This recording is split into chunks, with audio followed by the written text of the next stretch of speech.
Good afternoon. My name is JJ Spoon, and I'm a professor of political science and director of the European Studies Center here at Pitt. Welcome to the second conversation on Europe of the semester, which is the second in our series, Creating Europe Through, which is a part of our Year of Creating Europe series. Each of these conversations will explore the creation of what Europe is, Europeanness, and European identity. Today's topic is creating Europe through the built environment. Other topics we'll explore in future roundtables include creating Europe through multilingualism and culture and cultural policy. You'll have the opportunity to ask questions using the chat or the Q&A function. Feel free to post a question at any time during the discussion, and our moderator will try to get to as many of these as we can. Today's conversation is sponsored by the European Studies Center, which is part of the University Center of International Studies at Pitt. It is co-funded by the Erasmus Plus program of the European Union. Our co-sponsors are the Jean Monnet Center of Excellence at Florida International University, the European Union Center at the University of Illinois Urbana-Champaign, and the Jean Monnet Center of Excellence at the University of Florida.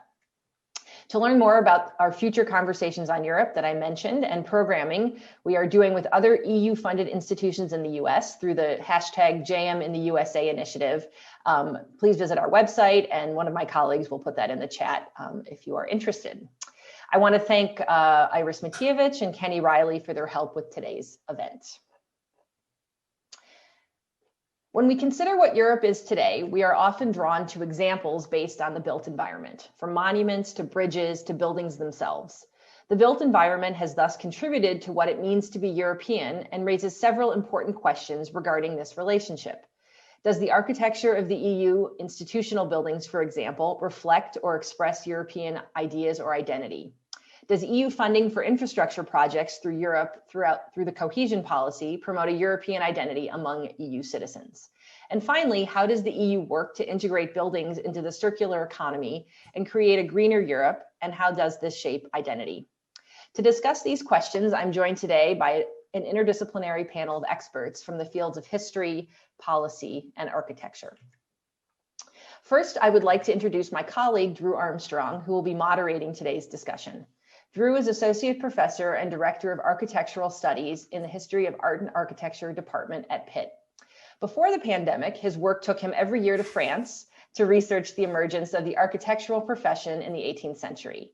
He is the author of Julien David Leroy and the Making of Architectural History, and is currently working on a project entitled Building Networks and Identities in Ancien Regime Paris, the Académie Royale d'Architecture, 1671 to 1793. He's also co-editor of a multi-authored work on world histories of architecture, the invention of a new genre in the 19th century, to be published by MIT in 2022. Since the pandemic, Drew has developed a second major focus on 20th century architecture in Pittsburgh. He's currently researching the architecture of the University of Pittsburgh campus in the 1960s. And Drew is one of the local co-chairs of the Society of Architectural Historians annual conference that will take place in Pittsburgh in April 2022, and hopefully in person. Next, I'm pleased to welcome John Bachtler, who is Professor of European Policy Studies and Director of the European Policies Research Center at the University of Strathclyde. His research focuses on regional and industrial development in Europe, encompassing the economic development policies of the EU member states and other European countries, the structural and cohesion policies of the EU, EU integration and enlargement. He's been an expert advisor to numerous government departments across Western, Central, and Eastern Europe, and an advisor to EU organizations, including the European Parliament and European Commission, as well as the OECD and the Nordic Council of Ministers. He directs the IQNet program of research and knowledge exchange on the management and implementation of structural funds across the EU. John is Fellow of the Royal Society of Edinburgh and Fellow of the UK Academy of Social Sciences and Fellow of the Regional Studies Association. Next, I'm pleased to welcome Carola Hein, who is Professor and Head History of Architecture and Urban Planning Chair at Delft University of Technology in the Netherlands. She has published widely in the fields of architectural, urban, and planning history, and has tied historical analysis to contemporary development, including several books on the architecture of Brussels as the capital of the EU. Her current research interests include the transmission of architectural and urban ideas, focusing specifically on port cities and the global architecture of oil. Among other major grants, she received a Guggenheim Fellowship to pursue research on the global architecture of oil and an Alexander von Humboldt Fellowship to investigate large-scale urban transformation in Hamburg in international context between 1842 and 2008, and a Volkswagen Foundation grant for a mixed method digital humanities project, Arch Media L. She has curated Oil Dam, Rotterdam in the Oil Era, 1862 to 2016 at the Museum Rotterdam. Last, but of course not least, I'm very pleased to welcome Elma Durmisevic, who is Architect BNA, Head of 4D Architect's Office in Amsterdam, and Founding Director of Laboratory for Green Transformable Buildings in the Netherlands, which is the demonstration platform for circular buildings. Founder of Green Design Center for Southeast Europe in Mostar. She holds a PhD from Delft University of Technology on transformable building structures, design for disassembly and architecture. As associate professor at the University of Twente in the Netherlands, Durmisevic, Elma developed a master's program for green sustainable buildings. And during 20 years of research within numerous EU projects, including a Horizon 2020 project, Buildings as Material Banks, or BAM, and in her architectural work, she has developed tools for measuring and applying circularity and reversibility in building systems and construction projects. So welcome to you all, and Drew, I will hand it over to you. Thank you so much, JJ. And thank you to all of the speakers who have agreed to participate today, this evening, for all of you, this afternoon for us in the United States. I'm very, very excited to open up this topic and to pursue a discussion that I think is actually very relevant today, right now, at this moment that we are living through.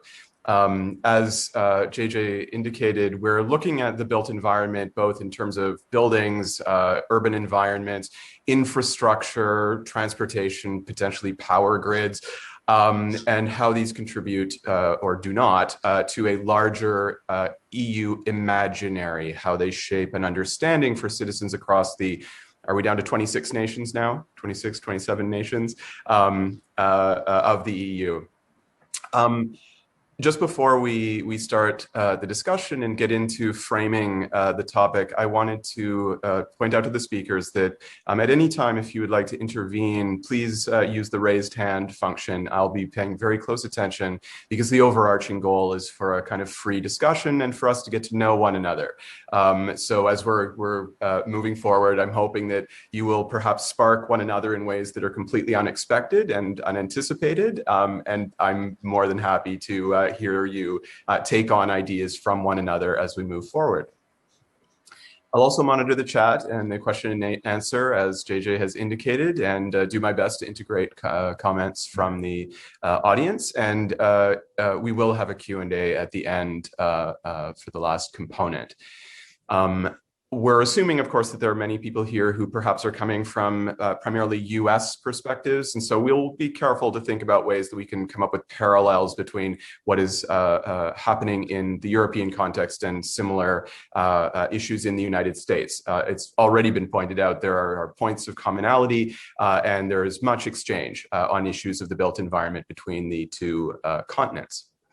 Okay, so with those sort of protocols in mind, this panel got launched as just a very informal conversation last year in the spring after a similar panel on the reconstruction and renovation of Notre Dame Cathedral after the fire in 2019. And when JJ explained the Making Europe concept, I said, well, I'm a very literal thinker and things like actually making do matter. And buildings are such an important part of how we understand and relate to different cultures that it seemed like a very natural fit. It's not hard to point to moments in history when in Europe, different approaches to building, different architectural styles, for example, stood for unity, greater concepts of either peoples or states or institutions, whether it's temple architecture in the Greek colonies or the Roman infrastructure of antiquity, or the spread of Gothic as representative of Christianity, or neoclassicism as part of the architecture and infrastructure of nascent states in the 18th century. But it's clear in looking at the work of our three speakers today and thinking about what is the role of the EU in thinking about the built environment, that we're really not dealing with an issue of style, that we are in a different realm of thinking about what is the built environment in the daily lives of the citizens of a nation and the member states of the EU. It certainly includes what we might now characterize as iconic design or starchitecture, the work of famous international media personality architects. But it also extends into how buildings are fabricated, how they're built, and how they are thought of in terms of their energy use, their sustainability, and how they address and contribute to solving urgent problems like energy consumption and climate change. So I thought that to get us started, we could have a bit of a lightning round in order for each of the speakers to position themselves today for us all in their respective contexts. And I'm thinking very much today, a year ago, we were not in lockdown. It wasn't quite apparent yet how COVID would have us in this state a year later almost. I'm also thinking of things like changes in the administration in Washington, where we are now back at the United States as part of the Paris Climate Accord. John today finds himself now outside of the EU as a consequence of Brexit, and we've heard about ways that communications and transportation supply chains have been affected radically by that change in the status of the United Kingdom. And we can imagine cascading effects in the next years between Northern Ireland and the Republic of Ireland, and perhaps between Scotland and the rest of Britain. Just today, for all of us in the US, we are listening to the radio about the dramatic impacts of the current weather in Texas and how it's disrupted the entire net energy grid for that state, and learning a great deal about the three large energy grids in North America. It's also an international issue since Canada is a major player as a consequence of what used to be called NAFTA and is now renegotiated as the USMCA, which incorporates energy flows and connections between the two countries. So, I mean, just from my part, as JJ pointed out, limited mobility has diverted my research into a new field, working on the United States. All of us teach, I believe, and our ways of relating to our students and our colleagues has also radically changed. What is the role of a physical campus now? And as in the preliminary discussions, what will it be after COVID? There are perhaps takeaways of this that we want to build into our way of acting. But these are ways of acting that certainly will affect and call into question our built environment and assumptions that we used to just take for granted and never reflect on. The last thing I'll point out that's perhaps more US specific about the built environment at this particular moment and very relevant in American schools of architecture are the effects of the Black Lives Matter protests in the summer. That initiated an array of calls to action in the discipline and in schools of architecture to better integrate discussions of systemic racism and how racism has affected the built environment, issues that are well known but are perhaps submerged, such as city zoning laws and redlining that limited mortgage lending in the 1930s, 40s, 50s, 60s to minority communities. We are still dealing with these problems, and they are problems that are taking on much greater significance now in discussions in university architecture programs. So if I can use that as a kind of springboard for everybody to perhaps think about your position now as individual scholars, individual humans in your respective cities and environments, how the current context has affected perhaps just your life, but also your own thinking about your research into the built environment. So I'll maybe lead off with Carola. Well, first of all, thanks a lot for the invitation and for organizing this great panel. I purposefully chose my background because that's exactly what I'm missing. Right now, the faculty is closed. There's no student sitting on the drafting tables next to our great aula building and the presentation. So that's what I really miss. On the other hand, I mean, just yesterday, we had a beautiful teaching moment in my class on adaptive strategies where we are looking at the rebuilding of the port of Beirut, where we are working together with students from Yale. We had a speaker from from Beirut and his students. We had students from MIT and from Tsinghua University in China, 70 students from all corners of the world on the same screen, broken up into breakout rooms. I mean, that kind of working wouldn't have been possible otherwise. So while it's really tough to teach just to a screen, on the other hand, it's really energizing when it works well and you can switch from one breakout room to the other. And I think that's also one of the things we try to do to keep our students engaged, and particularly the international students, not left alone somewhere in a foreign part of the world where they don't know anybody. So there's the pros and cons of the built environment and the localization of people during COVID. So it sounds like you've become global as opposed to European or national or Amsterdam focused, or Delft, I should say. Well, I should say I've always been global. Since from Hamburg, I moved via Belgium, France to Japan, the United States for 15 years, and then back to the Netherlands. So I've taken the long way around from Germany to the Netherlands. Okay, well, yes, positioning the EU within the global might be a theme that emerges in our discussion today. Elma, how has your practice been affected and your thinking about its position either within the EU or the global context? It is a really very challenging time, I have to say. I've been traveling like on a daily basis before COVID happened, taking planes a few times a month and trains almost on a daily basis because Europe is quite well connected. And that all now changed. So I'm forced to stay in Amsterdam, which is quite a new situation for me, which actually I started to like very much. And surprisingly, it's really great to stay on one place and use all these technologies around us, which still help us to stay in contact. So I'm working on a couple of European projects at the moment. And when you work on European projects, we usually have like 15, 16 partners from all countries in Europe, France, Luxembourg. So I'm in contact with them like on a daily basis. And it is surprising to see that we still can do a lot using this technology. We are even developing like software development, and you would not think that you can talk about each single detail of algorithm or a drawing or a line on a distance, and somehow it started to work more and more. So somehow I have a feeling that I use my time much more effectively, and I also have a feeling that's something I hear from other colleagues as well. It looks like we can do more than before because we can organize our day much more efficiently, and yeah, it looks like we do also more. So that's another minus point maybe to this situation, because we then start organizing our meetings and teams discussions based on work at home. And you can end up having 5 or 6 a day, all very intense.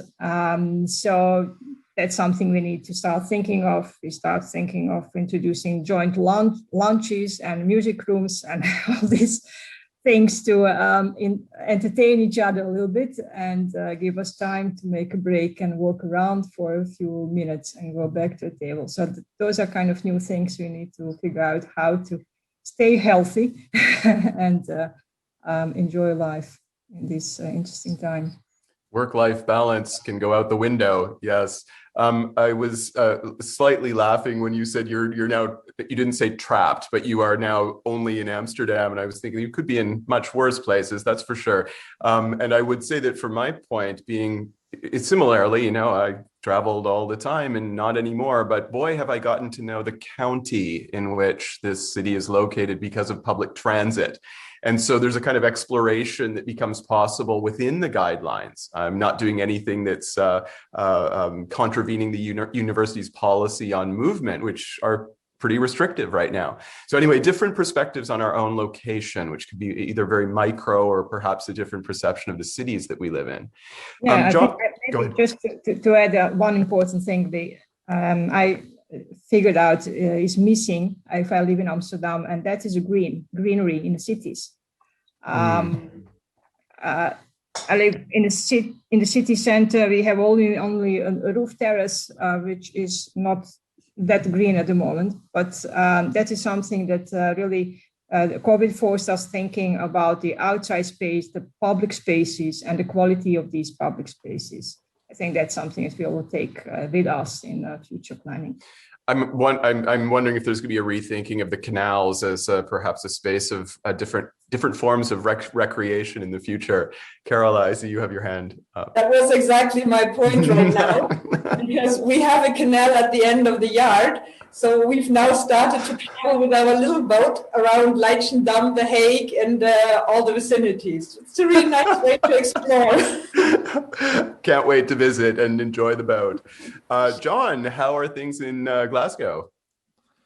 Well, thanks, Drew, and thank you, sir, for the invitation. Actually, I was going to continue with the Dutch theme, because a year ago I was in the building that Carola has behind her, probably walking through there to get an espresso, because although I am based at Strathclyde, my centre also has a base at Technical University Delft, which we created after the Brexit referendum, because so much of our work is in the EU and on EU policy issues, and funded through EU programs of different kinds that I think for different reasons, but I think also emotionally, we felt that we needed to have a base within the EU 27. And we will already have a cooperation for quite some years with Carola's colleagues in the faculty of in the Department of Urbanism. And so I was spending a couple of months in Delft, which is always pleasurable, of course.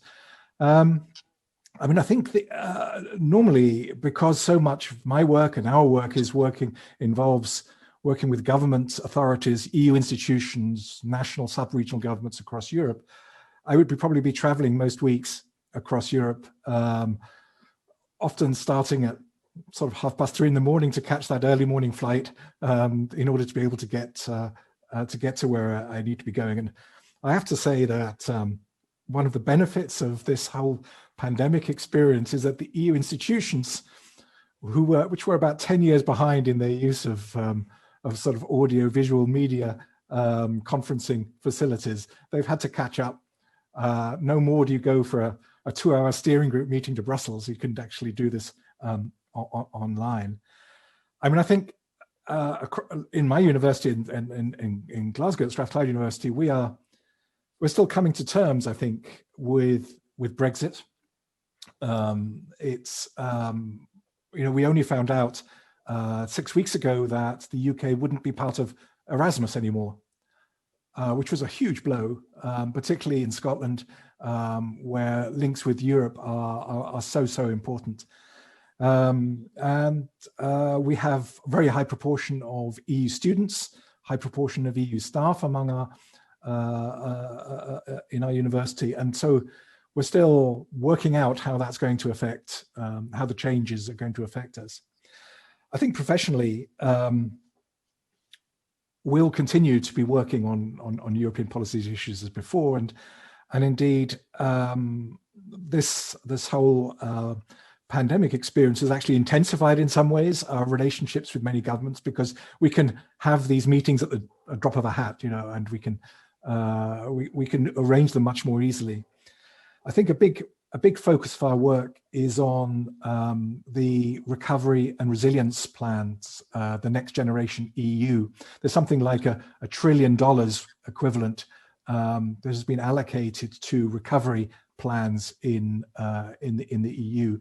And so we're working quite a lot with different governments and the EU institutions on how that's actually going to roll out, because so much of it has to be spent within a very short space of time. Part of that is a stronger commitment to what's referred to as sustainable urban development, and particularly how cities can be made more livable places, how they can adapt, particularly to the climate change agenda. So there's a big emphasis on building back better in the jargon. So the question is, how will that work out in practice? And crucially, how will people, how will citizens, how will communities be involved? And we're about to start a Horizon 2020 project called Demotech, which will be specifically looking in 8 urban authorities across the EU, how techniques like participatory budgeting can be used effectively to involve citizens in the development, the redevelopment of their spaces, of their towns, communities. Okay, a lot there, John, and I appreciate you framing your work in a number of different ways. It's becoming very clear Delft is our center of common experience, not mine, the three of you. I must come to Delft to experience that, and that your work, you are in Glasgow, but you are part of Europe in your mind and your thinking, and your research is so closely tied in. It's important indeed to remind us that for funding purposes, you need that Delft base. So this is fascinating. I wanted to maybe pick up the thread of citizen involvement, participatory processes in decision-making in the built environment. This is certainly an important issue in the United States as well that has developed progressively over a certain period of time. I would say that a key moment would have been the late 1960s in the United States with urban renewal and community backlash. And I see the same thing when I read Carola's book, which I'll just give the title of The Capital of Europe, Architecture and Urban Planning for the European Union, published in 2004, so 15 years ago. A lot has happened since that time. But if I think back to sort of formative moments in the 80s, decision-making about the built environment, when I think of Europe, France in particular, was very top-down. The Grand Projet of Mitterrand are of Mitterrand. I'm not sure there was a ton of participatory decision-making, as opposed to the Mayor Hidalgo's decision-making now, which does very much incorporate participatory decision-making, especially at a very local level. That being said, I just want to put a little box around participatory decision-making in the built environment, and maybe take us back, as the historian in me has the instinct to start perhaps at a period before the EU, but where thinking about European level institutions is beginning to emerge as desirable, consequences of multiple world wars. In your book, Carola, you show that thinking since the 19th century about a united Europe inspired designers and architects to imagine new cities as homes for either a government level of a pre-EU entity or for global institutions, indeed. And I'm wondering if you can maybe talk to us a little bit more about how what those visionary projects and thinking about cities and institutions tell us about how Europe as a supranational identity, supranational entity was imagined. Mm-hmm. I'll show you also a couple of images just for the audience to get an idea what we're actually talking about. But I think the key point to make is that Europe is a peace project to start with. So there had been so many warfares in the past that the nations of Europe were looking for finding ways to come together. But you've also already mentioned Paris and all the big capitals. You didn't say Berlin yet, but the point was, how can we activate the small cities, the non-capitals like Geneva or The Hague, and build them into something that can bring together Europe. You couldn't place a Europe in Berlin or in Rome or in Paris. But at the beginning, these projects for a united Europe that would be united by peace led to different architecture projects. And I'm showing you on the top left, the one by Anderson and Ebrard, so 1910, around a project for a city beautiful. I mean, as Americans, you can imagine Washington, the same idea, big boulevards, huge buildings, axes towards all kinds of iconic sites. Now, that was an idea almost thought like a stamp. This kind of new capital could have been put near The Hague, near Brussels, or whatever city the European nations might decide on, that would become the next capital of Europe. At the same time, this was still in line with the concept of a capital city being the typical Paris, being the place where all the political, cultural, economic institutions come together. And it's almost, in some ways, really part of these colonial developments where new cities are stamped out of the ground. So it's the exact opposite of what you just were mentioning as participatory design. Now, I did want to show you a couple of more images, even if they are not, if they're in black and white and not really nice to see. But this project here is one of my favorites, I have to say, by Pescador and Schreiner. And these are two guys, a French and a German, who met in a concentration camp. And in the concentration camp, they decided that they needed to bring France and Germany together after the war. So one of them was an architect, and after the war, they actually lobbied quite extensively through publications and newspaper articles to build a new city between the borders of France and Germany. So there was a true bottom-up desire to create a shared European space. And I find that pretty amazing. So there is on the one hand this top-down idea to bring the nations together, but on the other hand, you have individuals fighting for a united Europe. And institutions like the Beaux-Arts in Paris picked it up too. So they have all kinds of projects. This is from the 50s, a Pantheon for Europe as a theme of the student design. And these are moments where the imaginaries of the architects could latch on. And you mentioned before, historic capitals had all kinds of monumental buildings, and particularly the French went all out for the monumental buildings and the imaginary of Europe. But then this is another of my favorites, Marshall Miller, an American architect, professor at Columbia in New York, was convinced that Europe needed its own capital. So on his own, he designed a capital for 2 million inhabitants, where all the rivers of Europe would, of the water from all the rivers of Europe would be brought together in a lake. The center of the city was a lake, so in contrast to all these monumental plans with monuments, it should be a blue center. Actually, the city of Hamburg, where I'm from, has the same thing, which is very nice. And then he imagined all these different international institutions coming together. But there's one more facet to this, which I think is absolutely fascinating, and it's something that we haven't touched on yet, really, is that he wrote to the European institutions. He couldn't get them to back up his plan. And then he sent letters to the big oil companies. He said, you guys have the money, help us build this. And when it's ready and the EU is ready, they will be able to take over. So I think that tells you that the European project has been alive for a long time. There is a bottom-up approach, and there are all kinds of initiatives that are perhaps even more meaningful than the early top-down ones. And I can tell you more about this, but maybe you want to first ask another. First, can I hear your feedback or your thoughts about this? Of course, I'm smiling because this chapter really resonates with so many things, but I see a lecture series at some point, Carola, and all of us, that you need hours to go through all of this. And your book is itself something that I can see how it can be elaborated in great detail, all of the projects that you discuss.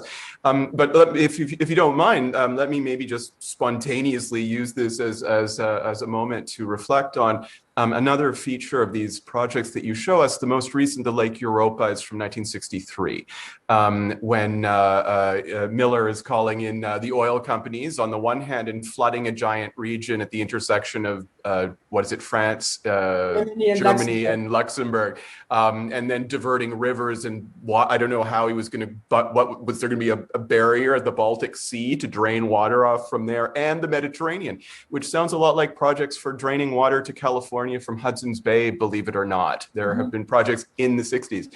What this gets us to are environmental considerations. And so the bridge between you and Elma and what you've just presented has to do with, on the one hand, grand visions for a capital city, for a non-state actor, could only occur if the states where those sites were chosen agreed to either rent or sell the land. But even selling the land does not make that land part of a European entity. The EU has no land, right? So it tends to mean that monumental projects, certainly visionary scale urban planning, is, as the rest of your book makes clear, very hard. It can happen, but what it tends to foreground in my mind, that fact of the EU plus the environmental issues that seem to be dealt with not the slightest thought in the 1960s. Fast forward to our time now, where the idea of flooding a huge territory and bringing in oil companies to subsidize the construction would be highly contentious, to say the least, right? And so what I'm seeing is that clear role that the EU can play, and I hope, Elma, you can tell me if this is accurate or wrong, because it's a question about whether the EU policymaking or bodies or NGO associations, non-government associations, are playing a leadership role. But the question revolves around sustainability and sustainable building practices as part of policy that affects the built environment. You're a professional architect with your practice in Amsterdam. You have been involved in a research project that JJ referred to at the beginning, BAMB, Buildings as Material Banks. And it examines, among other strategies, reversible construction, the ability to disassemble and reuse components of building that are parts of discussion also in the US context that I'm aware of.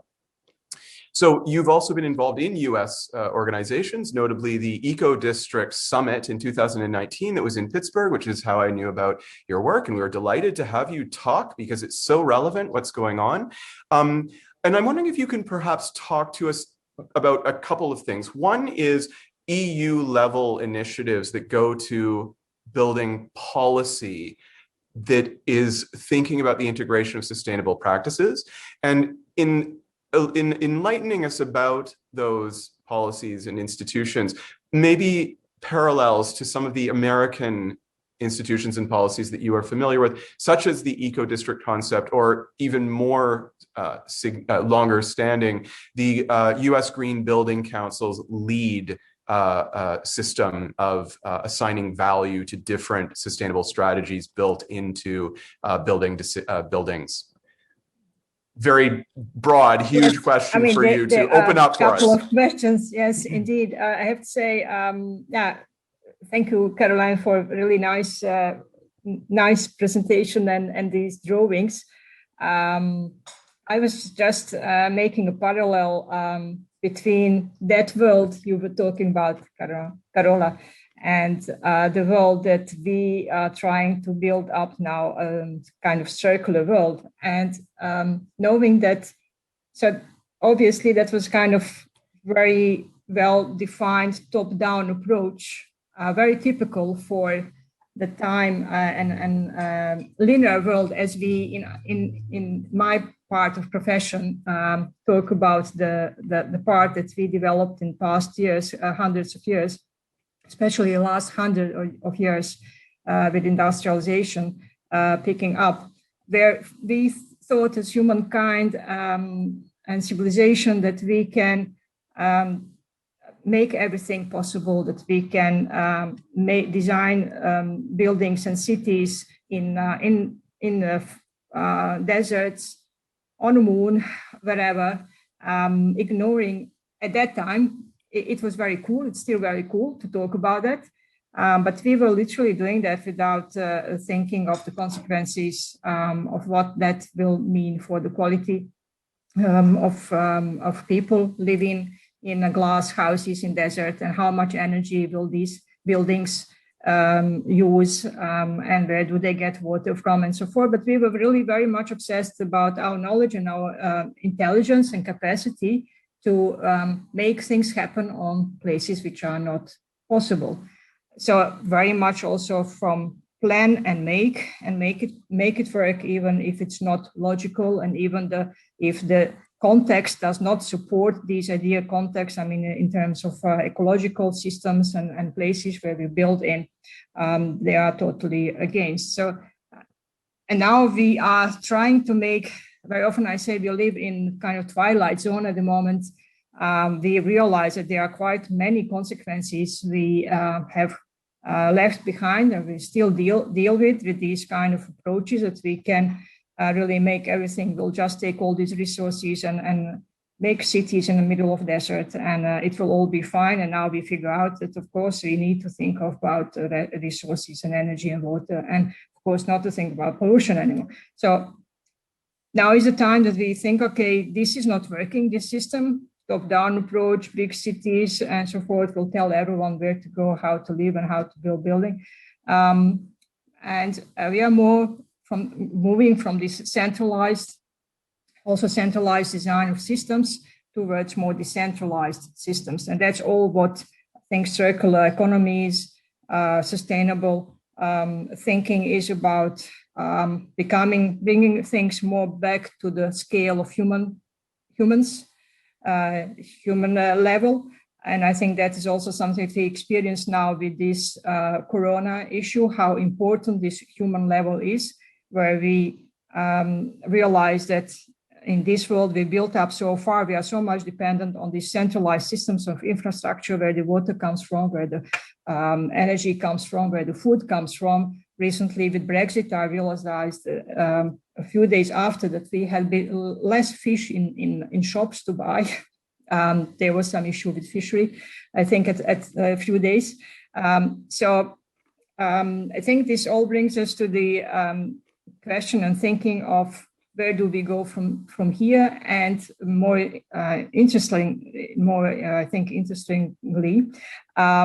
how do we move towards more decentralized, and how do we humanize our cities and our infrastructure and make it more decentralized? So that's something I really was thinking of when I was looking at these pictures and hearing the story of they build it, will centralize everything around the city's infrastructure and so forth. And now we really realize that that is not feasible on the long run. It doesn't work.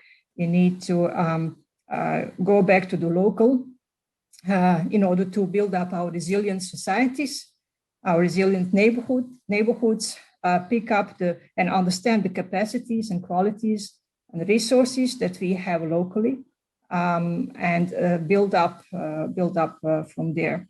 I think that's where the most of the European thinking in terms of green buildings, sustainable buildings, and also many of the platforms coming up thinking in that direction. How do we transform and this centralized systems approach to infrastructure which supports our life, the infrastructure which supports human life in cities, to more human scale and more decentralized systems that we have buildings producing their own energy. We reuse water by absorbing water in our green areas, filter water, and we even can drink it again, just recycle water. Locally, we can produce food on our roofs and so forth. So that's the direction I think that many discussions are going on. How do we change these systems? And obviously, we are really living in a time which is the most interesting, I think, in a couple of decades, which is moving towards very new way of living and new types of systems for humankind. And it's very challenging for everyone, I think, living in this world. So we are talking about big systemic changes in the way and our perceptions of value around us, and how do we shape and define these future values, which will be in line with ecosystems and help us to have resilient cities in the future. There are a couple of platforms, as you mentioned, in the US and also in Europe, which are trying to set up new standards for the developments and sustainable development of the future on different levels. And when you think about buildings, of course, there is a LEED certification system in US and BREEAM in UK. I think those were two first ones which have started with integrating and introducing new standards in measuring the quality of built environment and buildings in a line which I tried to explain a little bit. This looking more into the local qualities.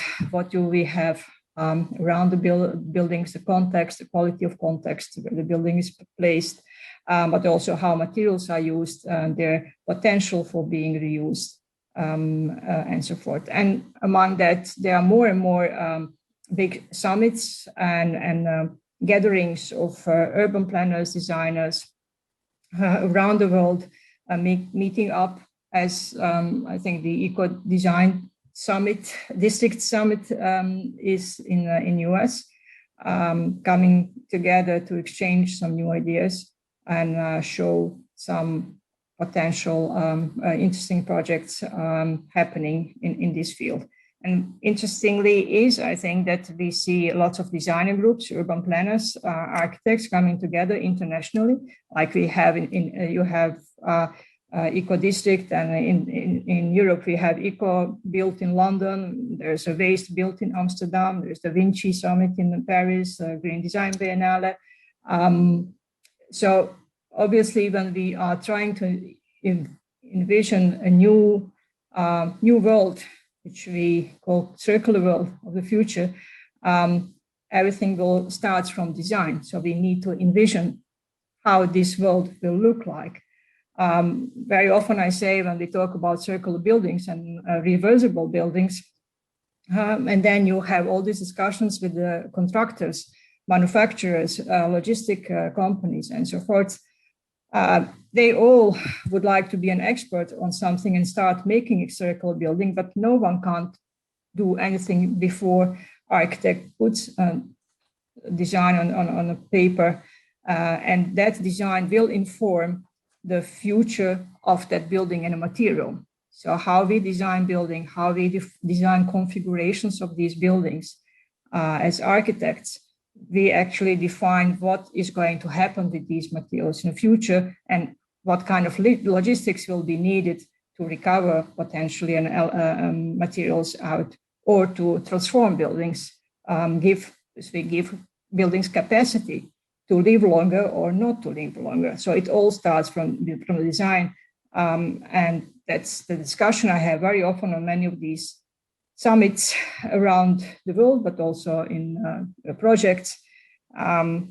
Somehow designers and architects are not very much on the front line of this discussion when it comes to the construction, because of course the big construction companies come up and want to start very fast in early stages of design process to build up their construction methods. But design, I think it's very important to understand that the change of the world and the perception and performance of the buildings in the future towards being circular and reversible, so that there are multiple value propositions coming out of the buildings of the future, will start from the design, and from the design first put on a paper and then agreed with everyone. So that is, I think, also why there is so much discussion and so many summits and biennales and design discussions about the architects, urban planners on this subject. I could not agree with you more that everything starts with design, whether it's building or virtually anything that we try to create and implement and envisage. I'm going to want to ask John about his work and the way that shaping the built environment is perceived and how cohesion policy contributes to foregrounding perception as part of EU thinking. But before that, I saw that Carola had her hand up, and I wanted to make sure that you had an opportunity to respond. Well, then maybe I can also build the bridge to John very briefly, but applying what Elma was just talking about to the buildings for the European Union. That's what I would like to try and make a bridge to the United States, because when I was teaching Building Green in the US, we always compared American and European approaches, where you see that America was often about a trickle-down effect. And Europe, in principle, has the opportunity to make policy and impose green building technology or green building. Now, in cities like Luxembourg, Brussels, Strasbourg, so the three European capitals, you do see that there can be European requirements that they often can't even implement in their own buildings. There's a clash with the national governments, because that's where these still are, and with the citizens. And in Brussels in particular, the whole citizen movement, which initially started there in opposition to many of the big interventions, has led to the new urbanist movement in the United States, and was really a opposition to the big interventions, top-down interventions from corporations, because it's not even the EU that creates this. The EU, as you just said, cannot build for itself. So it was the Brussels building sector that bought up land, provided with banks the buildings, and even the European Parliament was designed as a bank intervention for a conference center. They couldn't even call it a parliament. So this whole negotiation between a supranational power that doesn't have that much power, that should be doing it, several national governments, each of them designing their own spaces, local citizens trying to react to it, didn't lead that far. But the last point I want to make, and then hand it over to John, is that fascinatingly, I think, cities and regions have set up representations in Brussels.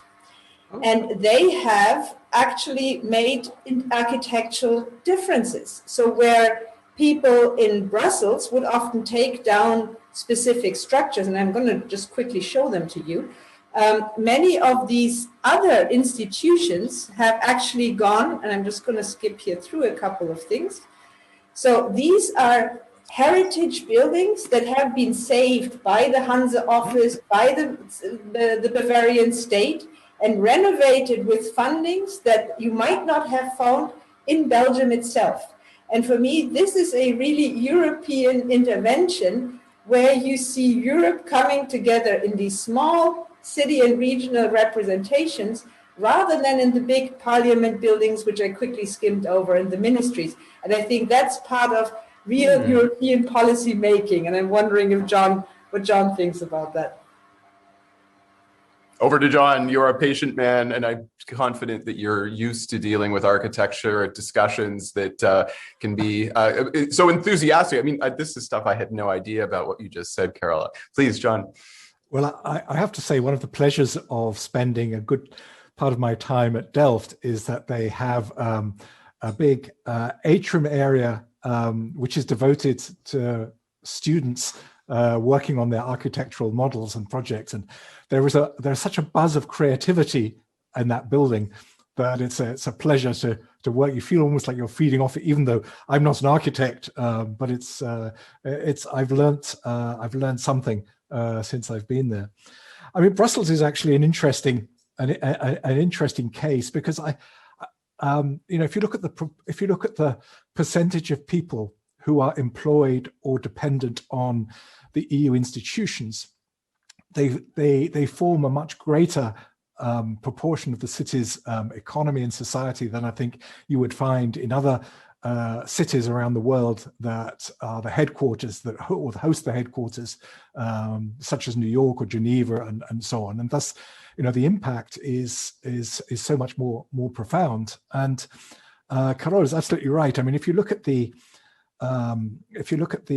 the architecture as a layperson of the EU institutions in Brussels. Many of them are, well, they don't express a particularly distinctive a distinctive style or something that they are often of a scale that is difficult to identify with. You know, you look at the colonial era architecture that Carola had on her slide, and the beautiful buildings.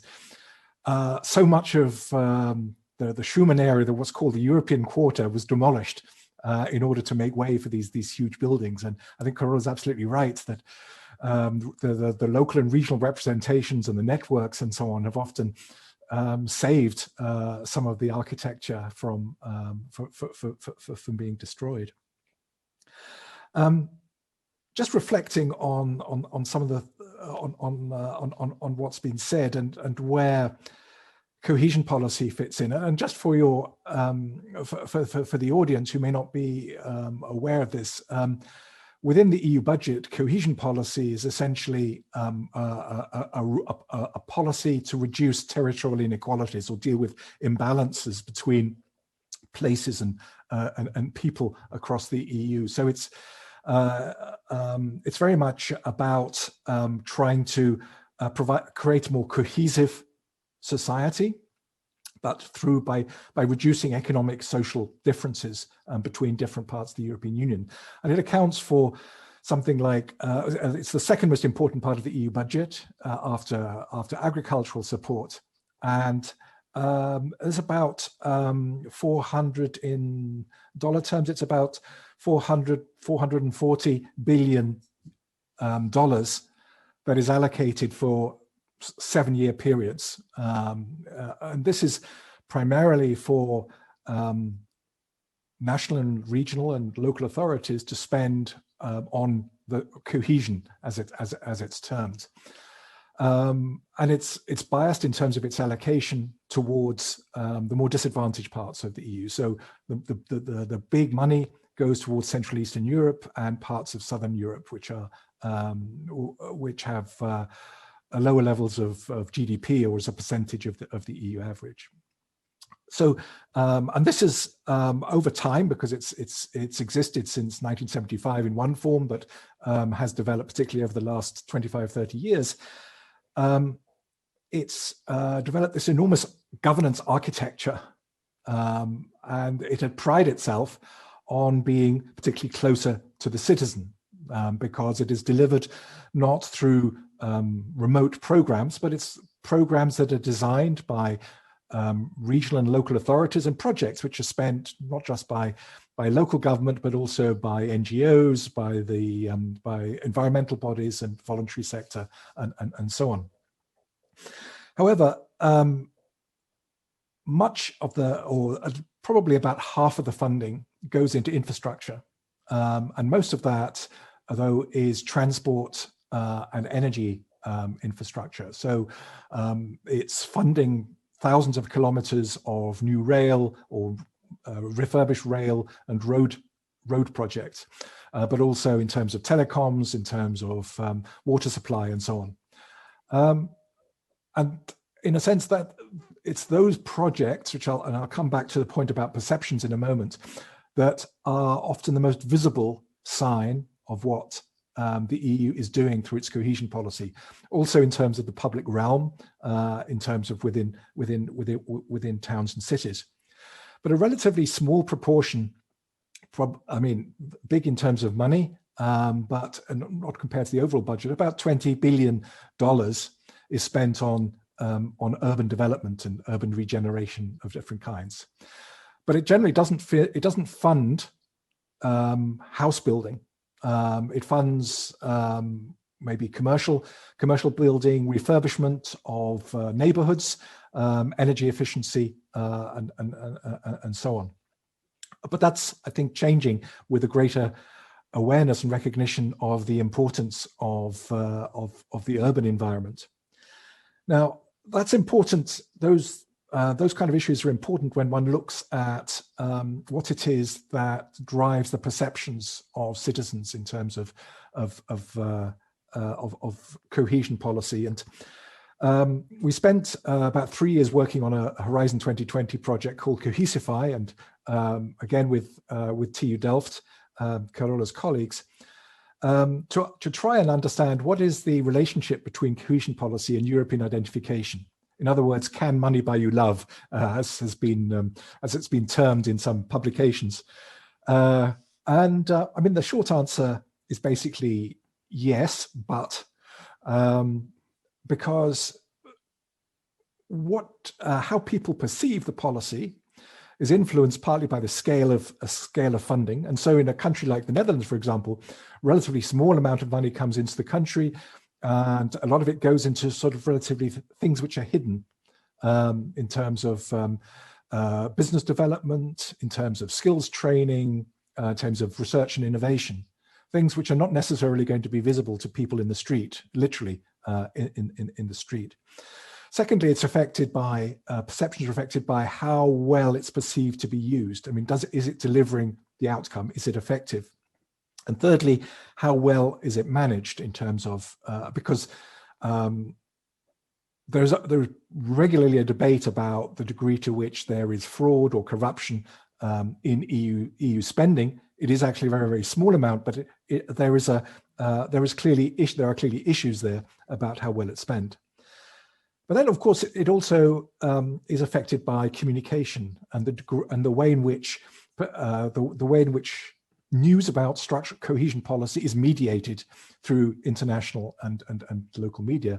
And what you tend to find is that international media is more critical of EU spending than local or regional media, which is more, I suppose, connected with what is actually happening with projects on the ground.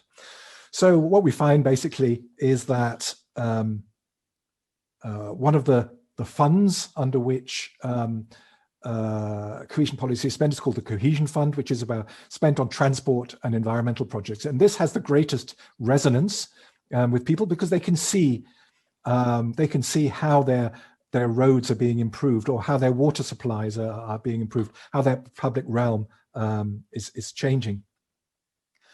Having said that, and this connects then with what has been said about citizen engagement, although cohesion policy and the EU has long prided itself that this is a policy that is actually close to the citizen because it's changing people's lives, what actually you find is that citizens don't really have much of a say in projects that are decided for their communities. And when the EU has talked about partnership, it's essentially partnerships between government authorities at different levels, not actually about people being involved in the decision-making process. And this is, I think, one of the most interesting changes that has occurred over the last 5 years. And it's partly been driven by Brexit, because it was a real wake-up call for the EU.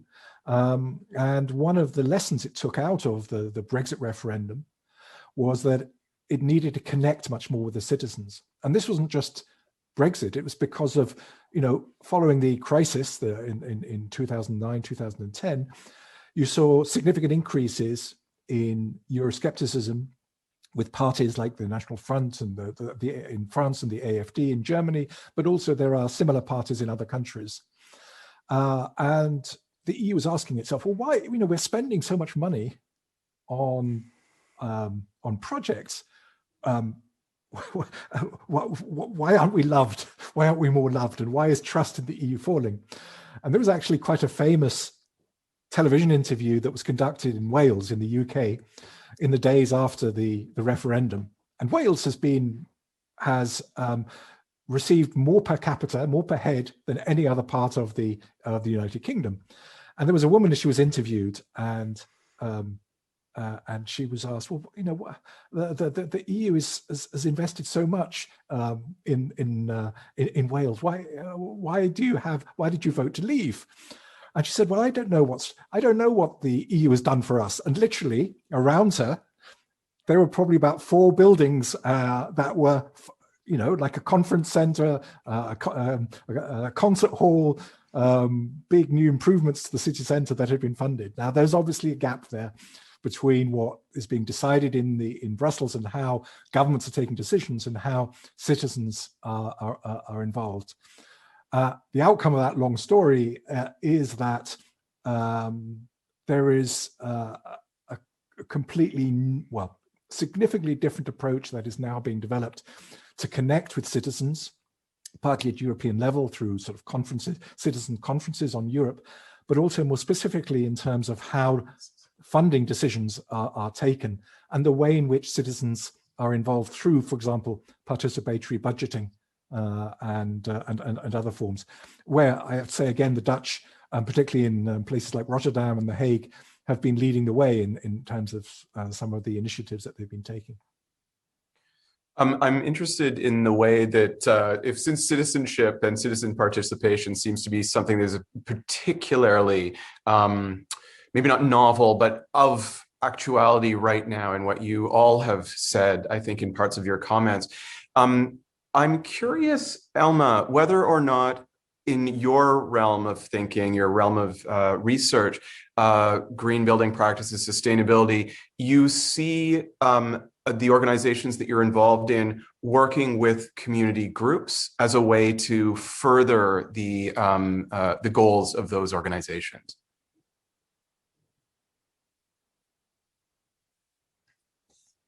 I think you're muted. Yes. Proud about that. And myself very much involved in more technical aspects for which we always have to think very hard how to bring it closer to people so that the tools and on one side of my work, which is about this improving the circularity of buildings, and there are tools which need to be applied, so they're quite complex, and we have lots of discussions on how to make them easy, accessible, and understandable by broader group of people. On the other hand, I think your question was more about the citizens.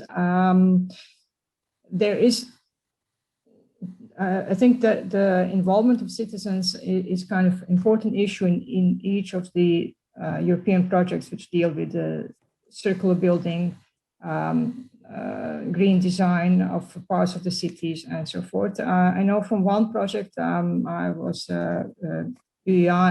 urban innovative action expert for development of the construction project in south of the Netherlands, where the focus was on the transformation of one neighborhood which was built in the 70s with high-rise buildings, flat buildings, 10-story high-rise buildings. And due to the demographic shifts in that part of the Netherlands, the city and the people were leaving to other parts, cities in the Netherlands, and some apartments were empty. So there was an idea of introducing kind of big transformation projects and transform the whole urban area and involve the citizens in this discussion in envisioning the future of the area, and even involve them in the sense that they would like to come back once the whole neighborhood has been reconstructed, that they would come back and live in the same neighborhood again. There was a lot of focus on kind of keeping people attached to the places where they lived, because these buildings had to be demolished, and then have a continuous contact with them about the future developments, about their wishes, and shared spaces, which became kind of very important parts in the new developments of neighborhoods, to engage them and bring them back. It has been quite a successful project, I have to say, on different levels. Because the project dealt with what they call social circularity, in the sense of having inhabitants involved in the deconstruction project of their own flats. And on the other level, there was technical circularity aspect to that project, where the building was literally cut into 3D units, pieces, and all elements were used to make new buildings. So you have here literally design and construction of new apartments and new houses, which were made of the material which came from this 10-story building, for example, apartment flat. And then you try to engage people in the whole this process and have them come back and live in these new built buildings. So that's what I came across, and I from that point of view, I do see that there's lots of discussion groups, especially in terms of when we redesign, transform areas, the interaction and social aspects are quite important, and the kind of shared facilities are something in terms of circularity as well, an important concept that is much more discussed with inhabitants in terms of forming it and managing it in the future. So that's what I can say on that point. I'm going to want to go. Sorry. No, just I think that would be enough on that point. I'm going to want to follow up with you about that particular case study. That's a remarkable instance, as you said, of social circularity. This gets me to a thought in relation to something that John said about the budgetary envelope of cohesion policy in the EU, which I did not realize is the second largest funding line, which suggests evidently fairly significant clout in the projects that are selected and chosen to be funded. So I'm curious, perhaps from any one of your points of view, whether it's Carola thinking about buildings for the EU institutions and headquarters, or more broadly, buildings in any one of the projects, I should say, infrastructure and otherwise, in any part of the EU, way that EU policy and objectives, the word values came up early at the beginning, are being implanted into those projects. And I'm curious about whether or not there, I can't imagine, well, maybe I'm wrong. Are there directives that would indicate for, in order to receive funding for certain kinds of projects, there must be citizen participation, or, for example, other requirements of projects? I'm wondering if anyone would like to take on the question about EU funding being used to further policy initiatives in the built environment. I can say from some projects, I worked on the Horizon projects, the development of new innovation centers, hubs for circularity and so forth. And in all these projects, it was really very desirable to have participants and engagement of local population NGOs in setting up the hubs and the project. And also in this Urban Innovative Action program of European Commission, it's a group, it's quite interesting and ambitious program which supports all innovations in urban development of cities, very much related to green cities and circularity. Participation is almost like a mandatory participation of inhabitants. Plays a very important role also in when writing the applications for these projects. So this particular one was part of circular economy section of Urban Innovative Actions. And this project dealt with 3 levels of circularity. On one, it was obviously the project about transformation of the neighborhood. And so the issue was, how do we deal with people living in this neighborhood? Obviously, there is some kind of connection between people and the place where you are. So you try to keep that bond close. On the other hand, how do you deal with the material circularity and try to do it locally? And the project itself is also called Super Local. And also the water issue. How can you, there's also treat water locally and reuse it in buildings, new buildings which have been built. So there were 3 levels of innovation. And very many of these European projects, they are very much interested in the more broader palette of issues that are being addressed. But social circularity was absolutely kind of a must in this project. And in many of these, I think, dealing with the circularity and green buildings. Carola, John, I saw you put your hand up.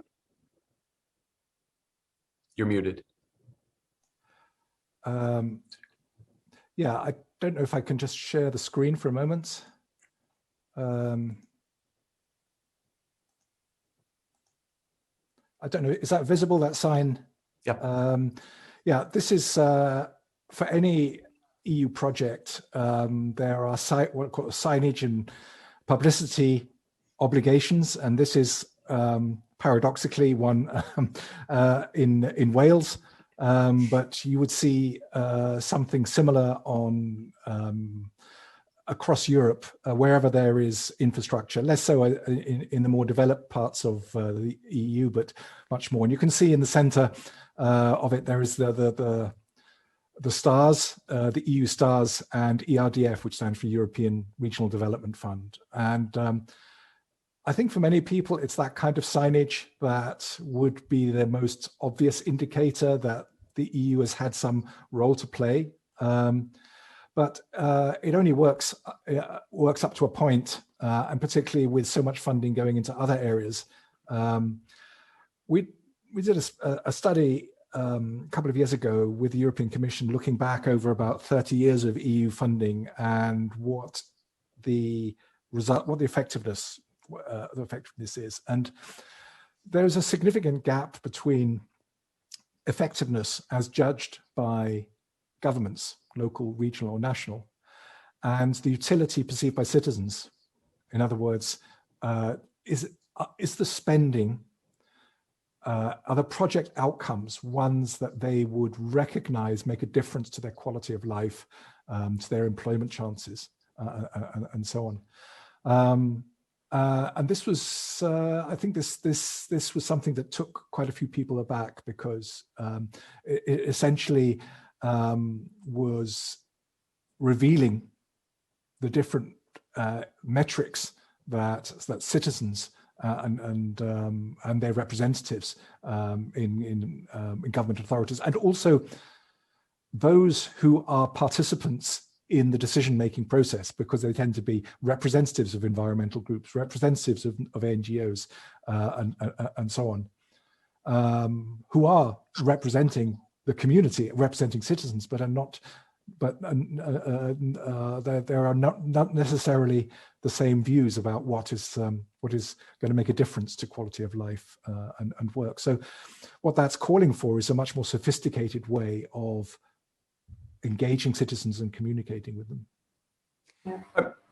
Go ahead, Carola.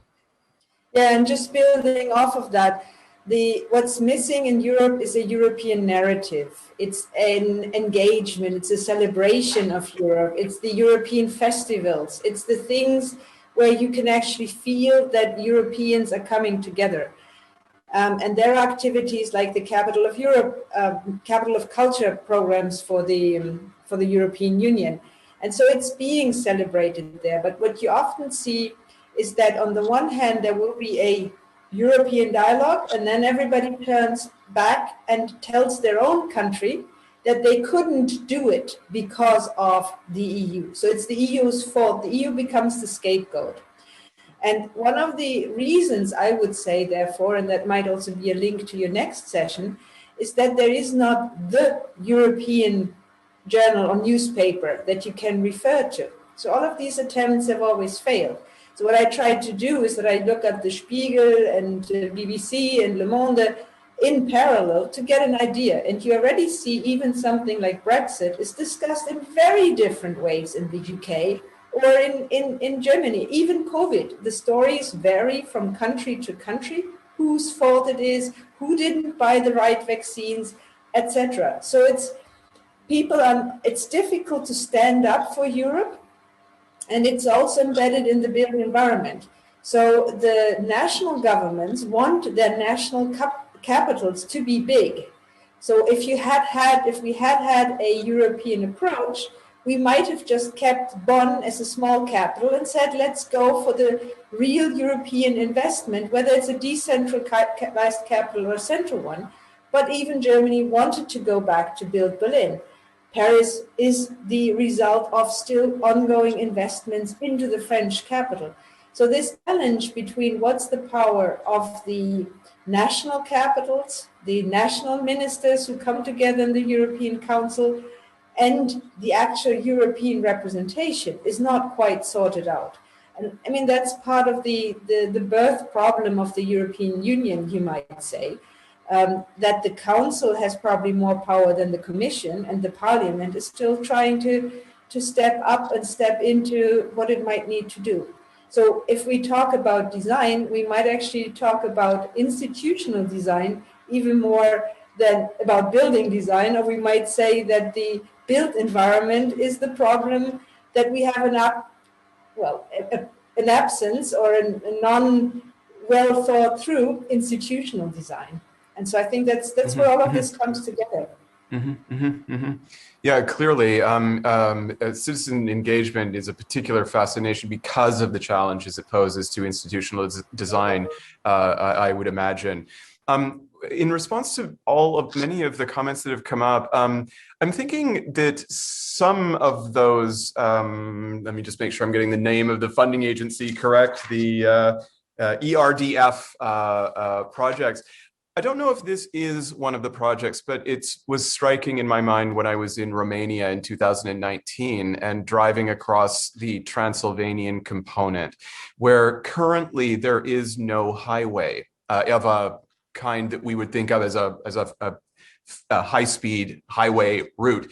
Consequently, you're driving through very tiny towns and are immediately adjacent to the commercial activity there. But right now, the highway is being built that will connect from Hungary down to Bucharest. And I can't help but think that citizen reactions, if that is a EU-funded project, perhaps, John, if you happen to know, I'd be fascinated. But a project like that, which certainly stands for a European scale ambition, connecting those two nations together, is a threat to current living conditions in the environments that will be ultimately cut off. One will no longer drive from Bucharest to Budapest and see this whole string of tiny, fascinating centers. One will zip through and never have contact, potentially, with the communities, the localities in Transylvania. So I'm wondering, I mean, projects like that, it must be seen as ones that are possibly quite negative, at least locally, at least in a very micro level. Yes, I mean, that's a good question. I mean, I think given that the EU funds such a huge percentage of public investment in a country like Romania, you know, potentially, certainly a couple of years ago, might have reached 80%. That you would, it's almost certain that this was a project that was funded or co-funded by the EU. And in one sense, of course, it's a big improvement. I remember my first visit to Romania in 1996 with the OECD, and we were in Eastern Romania, driving from Bucharest to Iași. We kept having to stop because there were horses and carts in front of us that we couldn't pass in our minibus. You know, the effect of this is potentially quite dramatic. One of the challenges, though, and I think this is, you know, what underlies your question, is that what we're seeing in many Central East European countries is a process since they joined the EU of what's been termed metropolitanization, essentially significant growth of large cities and other capital cities, of course, but other major cities, and growing disparities within countries, and particularly on those on eastern borders or those without towns of significant size. Those are doing less well, and that's a source of significant discontent. In Romania, a lot of the decisions are made top down. So while they have a regional program for investing ERDF, it's quite significantly centrally directed, and a lot depends on the effectiveness of the county administrations and the municipalities, the degree to which they've got activist mayors, partly who are maybe well connected in some cases, but have an understanding of how to get the best out of what European funds are available. But there are, I think, talking to people in the regions in Romania, I think in most cases they will say that the cohesion policy, after now 16 years, has touched virtually every part of the country, down to relatively small village. And that's actually also evident in some of the migration figures, because you're seeing return migration to Romania. It's not just one way, as it has been in the past. I'm seeing we're almost at the end of our time, and JJ is going to bring her hook probably and pull us off. But in the last couple of minutes, if there are questions from our audience, this is the time to bring them into the chat. Is that the best way to do it, JJ? Yeah, I think that's good. I think there is in fact a question earlier on. I think, Carola, you answered there are two places. One is the chat and the other is the Q&A. And I think that Carola got that in the Q&A. Okay. It's about the secession. Yes. What an interesting or a movement to bring up.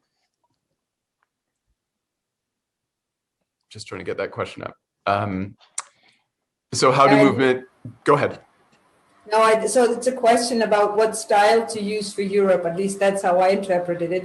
And what you see in any competition where they try to go for a European style urban plan, the French concept of what a capital should be with monumentality always clashed with the German idea that we cannot, certainly not, have monumentality after World War II.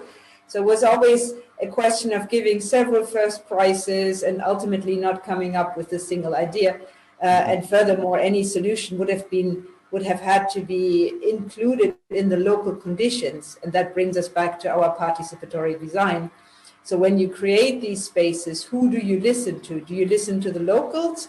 Do you listen to the Europeans, which might have a completely different idea? Do you listen to the officials or to the bottom-up people? And so it's that question, I think, is ultimately not yet concluded. But keep in mind that all these buildings constantly appear in the press, and that some even of the non-loved buildings, like the Berlaymont, have become iconic in terms of the illustrations that the EU uses. So even if they were not designed as such and didn't quite make it, I think in some ways they have still become loved icons of Europe.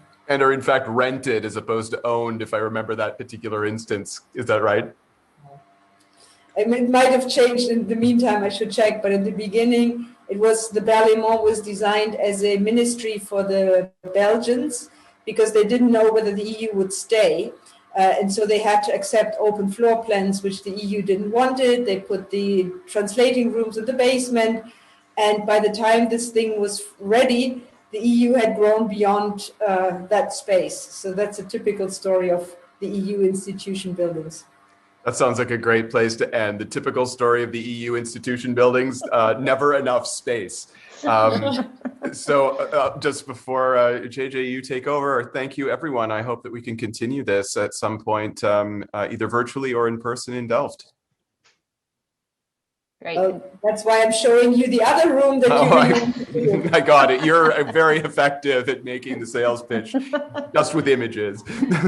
Well, thank you, everyone. This was a really fascinating conversation, and it was so great to have such an interdisciplinary perspective weaved through all of this. And I think just to sort of conclude, I think something that Carola mentioned, which is the sort of thread through our sort of series this year, which is sort of creating Europe and these different ways that we think about creating Europe. And the challenge that I think that we keep coming back to, and to quote Carola, what you said was this missing European narrative, right? And which we know is very present from an institutional perspective. I study elections and political parties, and we obviously always talk about the democratic deficit. on that regard. But similarly, when we talk about the built environment, when we talk about infrastructure projects, I think John's examples of, you know, I've heard this story about this woman interviewed in Wales numerous times, right? And if we're gonna, you know, if we're gonna bring Europe to everyone and have them understand, you know, what Europe is doing, it needs to be, you know, in front of them, and it needs to be very tangible in terms of buildings and projects and things like that. And even when that is the case, and when there's a big sign that says brought to you by the European Union, that isn't necessarily the case. And so I think just to draw that thread of this ongoing challenge of creating this European narrative in all sorts of contexts, and how difficult that is. So lots to continue thinking about. And thank you again to all of our panelists and to those in the audience. Apologies that we didn't have a chance to have too much Q&A, but hopefully gave you lots of things to think about.